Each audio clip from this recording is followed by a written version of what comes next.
मुझे तुमसे अलाउद्दीन का सर चाहिए। उसके दिल के सबसे करीब उसके बेटे को छीन लूंगा मैं। ओल्गा ये काम करेगी।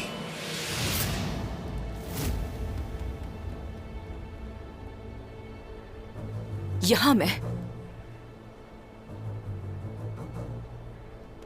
इसलिए आई हूं ताकि मेरा खानदान और गलतियां ना करे।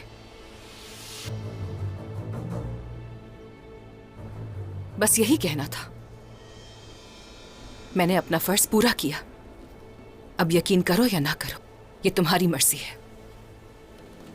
ठीक है,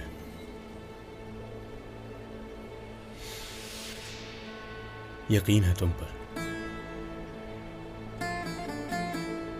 अब वापस बाजार जाओ तुम।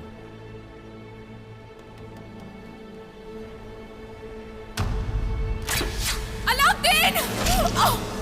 गुंजा!